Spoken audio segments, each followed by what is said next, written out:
la clasificación por su nivel de resistencia. Acá pueden ver, hay concreto pobre, los menores de 100 kilogramos por centímetro cuadrado, concreto ordinario entre 100 a 245, concreto de moderada resistencia ya por encima de los 280, concreto de alta resistencia por encima de los 600, y de ultra alta resistencia estamos hablando de más de 1500 kilogramos por centímetro cuadrado.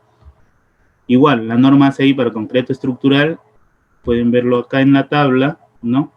Nos da una serie de requisitos, ¿no?, de acuerdo a la aplicación.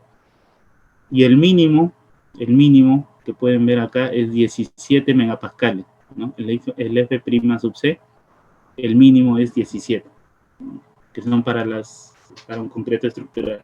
Igual, la norma técnica peruana, la NTE, la E060, igual establece que un concreto estructural no puede ser menor a 17 megapascales su resistencia, ¿no? 17 megapascales serían aproximadamente 170 kilogramos por centímetro cuadrado, ¿no?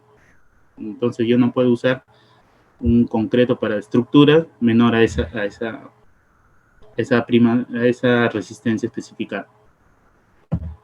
Ahora, los tipos de concreto, en una clasificación por su consistencia, podemos hablar de que, bueno, hay dos pruebas que nos van a ayudar a definir bien. El primero, seguro muchos lo conocen, es el tema del asentamiento, ¿no? Pérdida de asentamiento, que generalmente se ve en pulgadas, con el cono de Abram. Es un método usual para medir en obra la fluidez del concreto. Y también para concretos que ya son más fluidos, como los autonivelantes o autocompactantes, como pueden ver en el video, usamos ya el tema del escurrimiento, ¿no?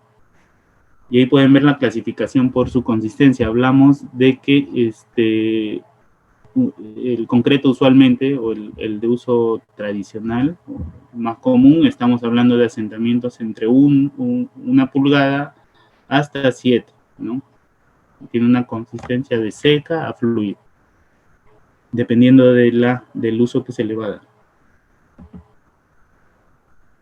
Por su refuerzo, se puede clasificar al concreto como simple, que es el que no tiene refuerzo; simple, ciclopio, que tiene como refuerzo piedra grande; armado, con el concreto reforzado con acero; pretensado; y concreto ultra pesado. Pues igual estos tipos de concreto aparecen en las normas, en el código ACI y también en la E060. Ahora, hay varios tipos de concretos especiales, ¿no?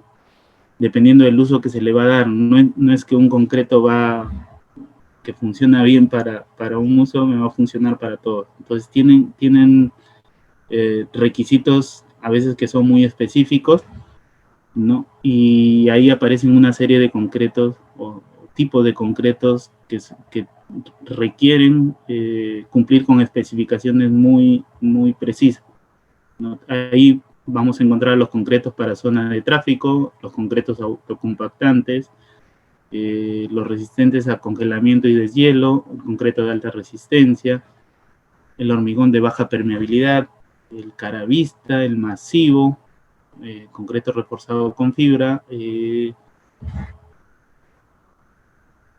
¿no? También tenemos el concreto pesado, anti-deslave, que es el que va a ser usado bajo agua; al concreto ligero pesado; al hormigón compactado con rodillo, que es muy usado, por ejemplo, en presas, ¿no?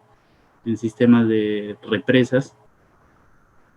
Y tenemos más: concreto coloreado, semiseco para la fabricación de productos prefabricados vibrocompactados, como los adoquines, ¿no?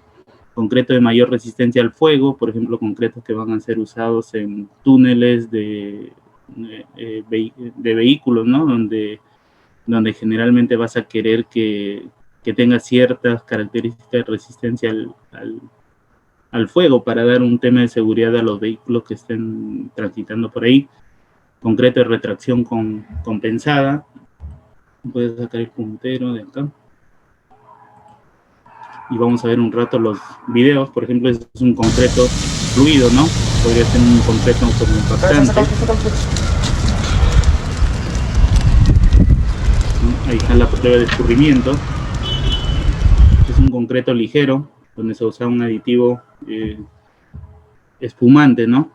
Que le introduce, que le baja la densidad y tiene densidad menor a la del agua, por eso que puede flotar.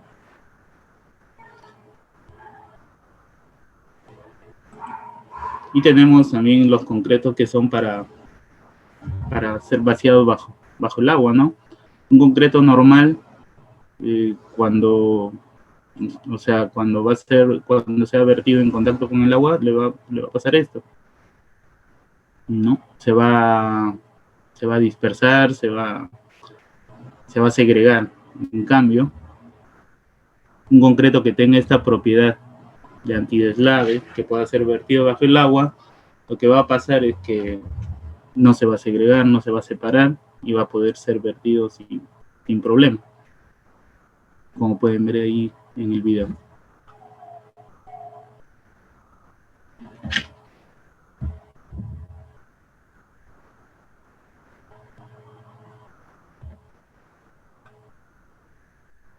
Bueno, es la diferencia entre la aplicación, ¿no? Las características que tienen el concreto. Este tipo de concreto lleva unos aditivos especiales para generar esas propiedades. Vamos a hablar en estos momentos de los materiales. Bueno, ya la parte introductoria, el primer tema ya lo hemos visto ahorita. Quiero revisar si hay alguna consulta en el chat.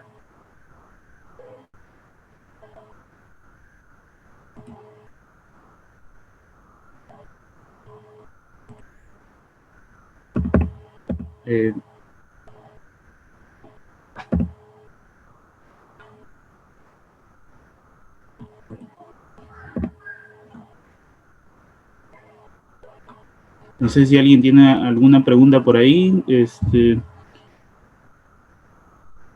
Si no, continuamos nomás. Bueno, en el tema de materiales vamos a ver los agregados, los elementos, los aditivos, el agua y la fibra. Básicamente los materiales del concreto, cuando hablamos de agregados, hablamos de los materiales que ocupan el mayor porcentaje de volumen en el hormigón. Ocupan entre un 60 a un 75% del volumen. Los agregados derivan de rocas naturales y son suficientemente duras y resistentes. Su estructura del agregado, o sea, no todos los agregados van a ser iguales, va a depender mucho de la roca madre de la que viene, ¿no? El tamaño del grano depende mucho del proceso geológico de su constitución, ¿no? Del tema de del proceso de erosión que ha sufrido esta roca para formar este agregado. Los agregados muy porosos o con planos de fractura, como por ejemplo la mica, presentan baja resistencia y limitan la resistencia del hormigón. Son algunas consideraciones que deben tener en cuenta. Los agregados, según norma, deben cumplir ciertos requisitos, ¿no? Tenemos los agregados de peso normal, que deben cumplir los requisitos de la STM C33, los agregados de peso liviano, que deben cumplir los requisitos de la STM C33C. ¿Qué va a influir en el concreto? Lo vamos a ver un poquito más adelante, pero básicamente son el tamaño, importa mucho, la gradación, la granulometría, la distribución de los granos, es muy importante, el módulo de finura, la cantidad de finos, la humedad y temperatura en la que trabajen, la limpieza del agregado, la forma y resistencia y la calidad del mismo. Los agregados gruesos generalmente son retenidos en el tamiz número 4, es decir, que están por encima de los 4.75 milímetros. Como dijimos, ocupan un gran porcentaje, ocupan esto entre un 50 a 65% del agregado. Y generalmente estos son la grava triturada o la piedra triturada, ¿no? Dentro de los agregados finos tenemos a los que de esa malla que hablamos, que los separa entre grueso y fino. Bueno, estos son los que pasan esa malla, ¿no? La malla de 4.75 milímetros, el tamiz número 4. Y es retenido en el tamiz número 200. Esta malla 200 de 75 micros. Es un control usual medir el retenido en el tamiz número 200 y no debe pasar del 4%, porque si empieza a tener un tamiz, un retenido mayor, significa que tienes mucho fino, ¿no? Y ya te genera algunos problemas ya en el tema del diseño. El contenido del agregado fino, como también lo vimos anteriormente en los concretos tradicionales, generalmente están entre un rango de 35 al 50% por masa o volumen total del agregado, ¿no? Hablábamos antes de un 40%, ¿no? Un ratio que por ahí. El agregado fino lo constituyen la arena y la piedra triturada, que pasa en ese tamiz que estamos conversando. La forma, la procedencia del agregado, como dijimos, va a generar algunas diferencias de comportamiento en el concreto o algunas demandas, ¿no? Por ejemplo, la grava, que es de origen natural, dependiendo de su tipo, ¿no? Si son esféricas o alargadas, ¿no? Sabemos que estos son superficies más lisas, la grava, ¿no? Y las piedras que se obtienen de un proceso de chancado son más ásperas, son más angulosas. La demanda de agua va a ser creciente hacia las piedras, ¿no? Que son superficies más rugosas. Por ejemplo, la trabajabilidad va a ser decreciente en ese sentido también, porque justamente por esa rugosidad, esa aspereza que está teniendo hacia ese lado de la derecha, hacia las piedras, ¿no? La grava que son más lisas, no te van a demandar más agua, pero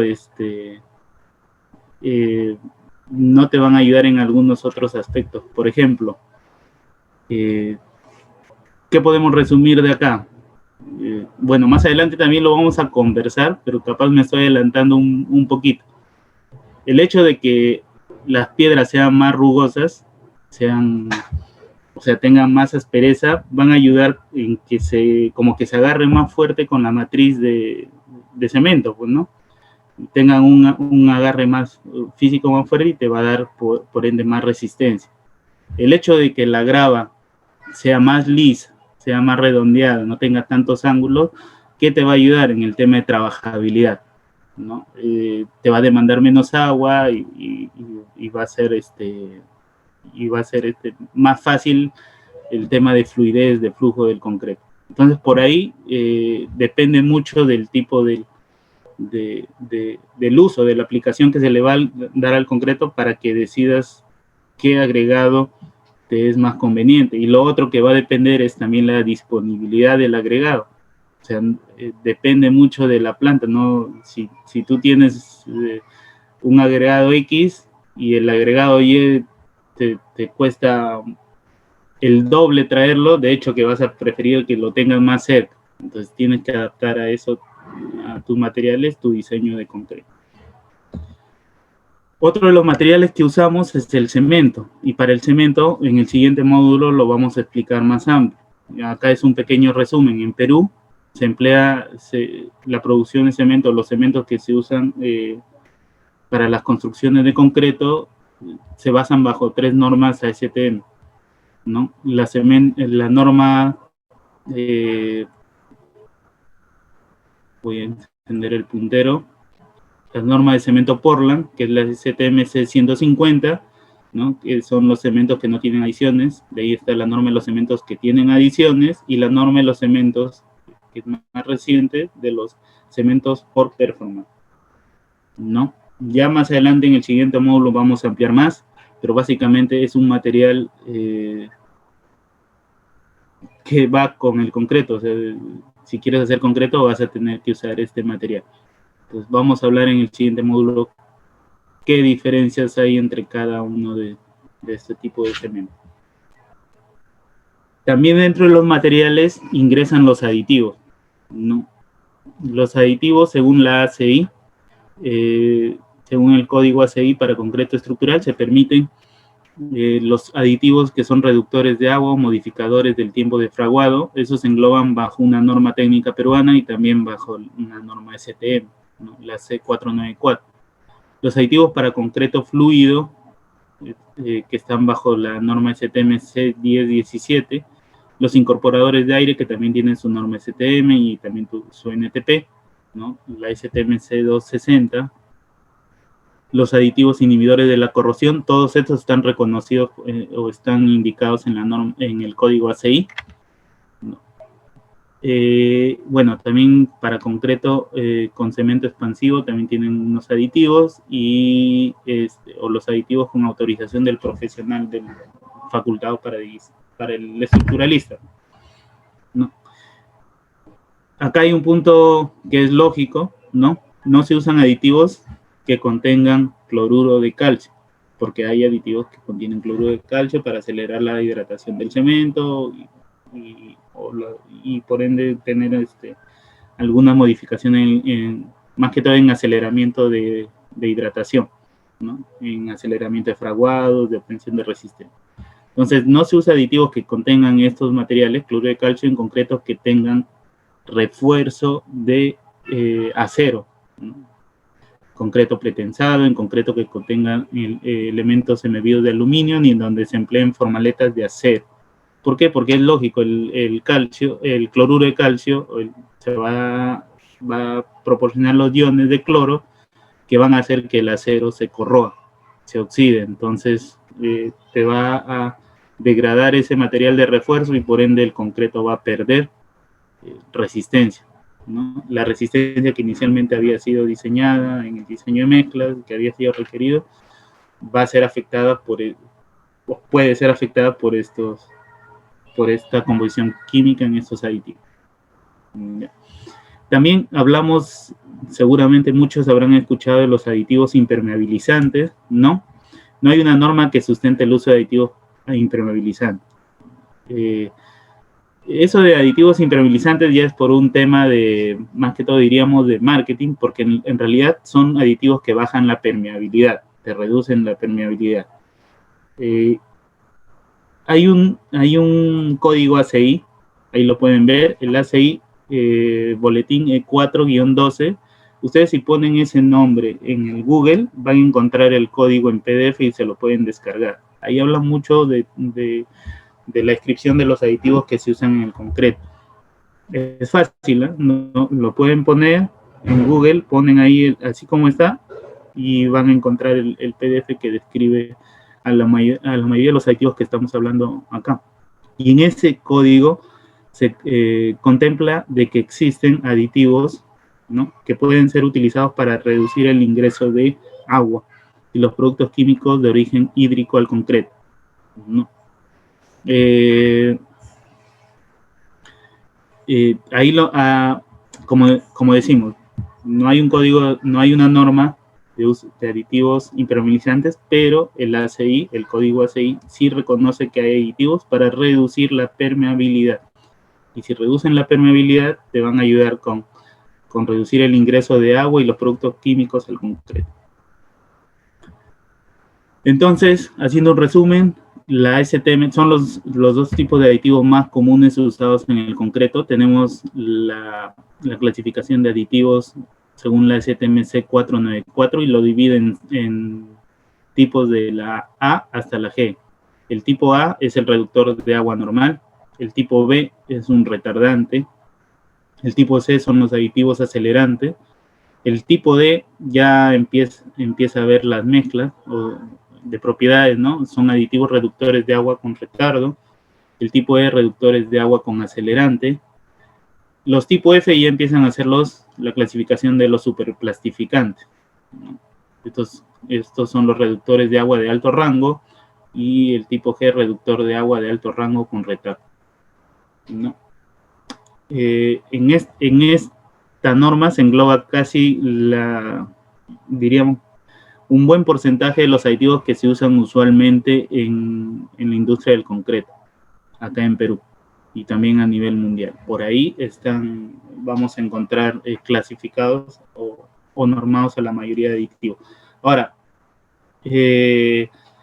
también hay una norma para concreto fluido, la STM C1017, que básicamente se emplea para los concretos lanzados, ¿no? Para shotcrete.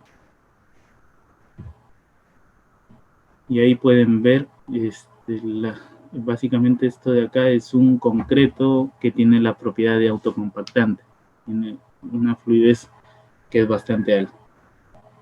Todo esto se engloba dentro de una normalización internacional, la STM, pero estas normas ASTM también tienen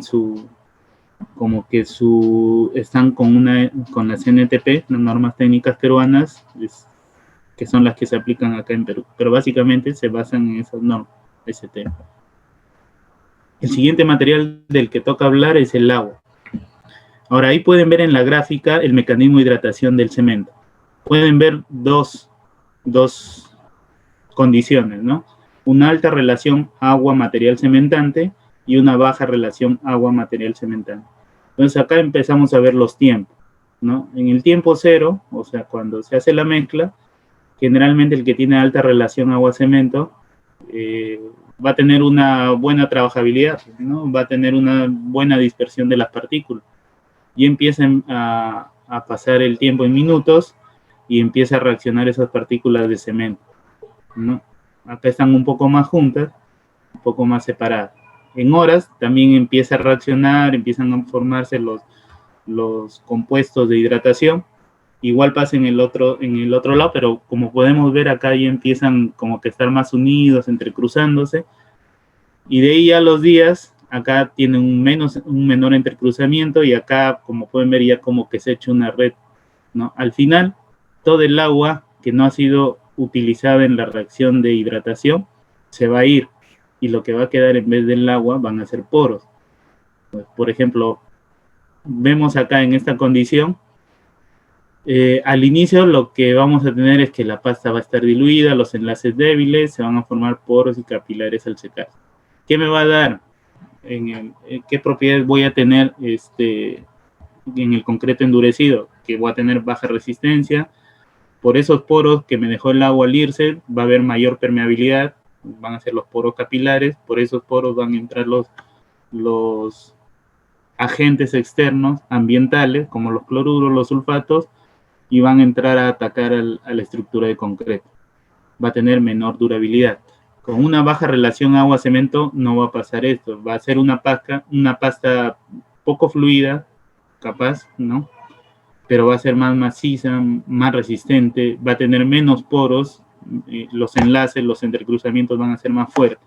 Entonces, este concreto va a tener alta resistencia, menor permeabilidad, porque va a haber menos porosidad y mayor durabilidad. Por esto. La fuerza de adherencia de la pasta depende de la cantidad del agua en la mezcla. Eso ya lo vimos antes.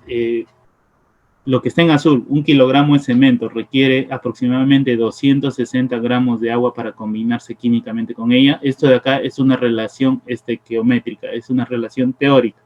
O sea, eso es lo que químicamente el cemento requiere. Exactamente requiere por ahí 260 gramos, ¿no? La relación agua-cemento sería de 0.26, ¿no? Pero a ver, trabajemos un concreto con 0.26, no va a tener trabajabilidad, no va a tener la suficiente agua para que pueda manejarse, ¿no? Entonces el agua extra que empleamos es por este tema, es por la trabajabilidad. Cuando se seca, deja espacios vacíos que son núcleos débiles de la pasta dura, la pasta es más porosa mientras más agua se emplee. En realidad, o sea, mientras menor cantidad de agua lleguemos a usar, va a ser mejor en el tema de resistencia, de durabilidad. Pero no es tan sencillo, hay que manejar también un tema de aplicación del concreto. Ahí es donde entran mucho los aditivos a ayudarnos a manejar las menores relación agua-cemento. Según la norma técnica peruana para que reglamente el uso de agua para el concreto, la 339.088, está en norma técnica peruana, el agua efectiva, o el agua total, viene a estar, o sea, viene a ser la suma de varios aspectos, ¿no? Viene a ser la suma del agua que se añade en la tanda o en la dosificada en la planta, ¿no? La que sale en el mixer. También en algunos casos, como en el norte, tenemos el hielo. El hielo también viene a ser considerado, bueno, que se dosifica en planta ¿para qué? Para controlar el tema de la temperatura en climas muy cálidos, como por ejemplo hablamos en Piura, la zona norte del Perú. Se suele usar el agua en esta presentación para llegar a controlar la temperatura del concreto, ¿no? Entonces, eso también es considerado entre el agua total. También el agua retemplado, que es ya cuando en planta u obra se permite un máximo de 5 litros por metro cúbico y agregarlo una sola vez. El agua que está inmersa en los agregados también se debe considerar. Por prueba de humedad o absorción se determina la cantidad de agua, se hace ajustes. Y el agua de los aditivos, bueno, en realidad el agua de los aditivos podría ser hasta despreciable, pero bueno, se debe considerar ya cuando la dosis del aditivo estamos por 5 litros por metro cúbico, ¿no? Entonces, son dosis ya de 5 litros, estamos hablando de dosis que no son tan usuales, ¿no? La dosis generalmente están más hacia abajo, ¿ya? Pero si la dosis empieza a estar por encima de los 5 litros por metro cúbico de aditivos, ya tenemos que tomar en cuenta el agua que ingresa por los aditivos. La suma de estas 5 tipos de agua va a ser el agua total de la tanda, el mix. Y la norma me dice que no se debe modificar la relación agua-cemento en más de 0.02. También esa misma norma, bueno, en realidad me establece, si yo uso agua potable, no necesito hacerle ninguna prueba al agua, pero si ya empiezo a usar otro tipo de fuentes, por ahí debería verificar de que por lo menos no me baje la resistencia a la compresión en un mínimo o sea, que me llegue la resistencia de compresión con agua potable de un 90% como mínimo, y que no me desvíe el fraguado, no me acelere en más de 1 hora y no me retrase más de 1 hora y media. Y opcionales también establece algunos requisitos, como por ejemplo la cantidad de cloruros, ¿no? La cantidad de sulfatos, la suma de álcalis y los sólidos totales por masa.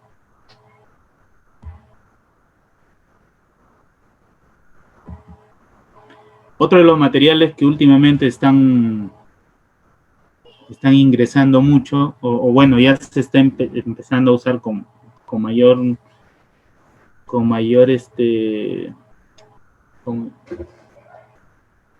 se está volviendo más comunes el uso de las fibras, tanto como fibras sintéticas y las fibras metálicas, ¿no? Esto de acá, las fibras te llegan a reemplazar los aceros o las barras de acero, que son los materiales de refuerzo del concreto, ¿no?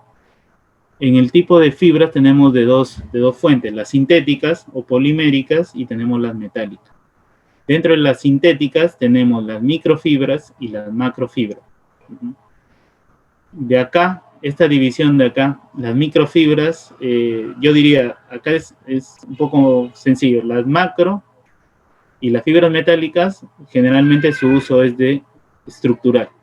Se reemplazan de forma estructural al tema del acero. Y las fibras sintéticas, más que todo, es para un control de la retracción, de la contracción plástica, ¿ya? Es más que todo para evitar ese problema que es usual en los concretos. La dosificación cuando se usa una microfibra sintética suele ser entre 600 a 900 gramos por metro cúbico. También las microfibras sintéticas existen unas que lo que nos dan es una protección pasiva contra el fuego, ¿ya? Estas se dosifican en un rango de 2 kilogramos por metro cúbico y tienen que pasar ciertas normas de seguridad que que certifiquen que vas a tener una protección pasiva contra el fuego. ¿Cómo actúan estas fibras en protección pasiva contra el fuego? Lo que pasa es que estas fibras tienen un punto de fusión relativamente bajo. Entonces, cuando hay fuego, lo que hace esa fibra es, se evapora y hace como un entrecruzamiento, unos poros entrecruzados dentro del concreto, y eso ayuda a que el agua que se va a evaporar cuando hay fuego salga más rápido. Y eso me ayuda o me da algún tiempo para evitar el tema de la falla catastrófica de una estructura, por ejemplo, de un túnel vehicular, ¿no? Es ahí donde se usa ese tipo de fibra. Ahora, las macrofibras sintéticas ya cumplen un tema de como que refuerzo estructural.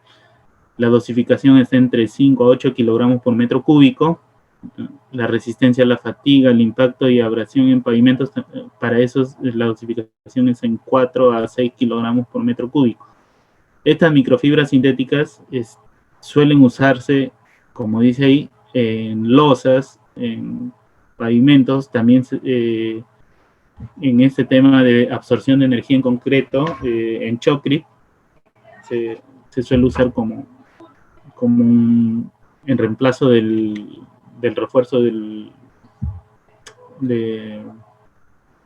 diríamos de esto del refuerzo de acero, pues, ¿no? O del encofrado también. Las fibras metálicas es usual también en el Shotcrete, ¿no? Pero la dosificación, pueden ver ahí, es distinto, ¿no? Es 25 a 40 kilogramos por metro cúbico. Este es por el tema de la densidad de las fibras metálicas. Y también se usan también en pavimentos. Igual la dosis suele ser mayores a las fibras sintéticas. Y hasta ahí hemos terminado los primeros dos temas.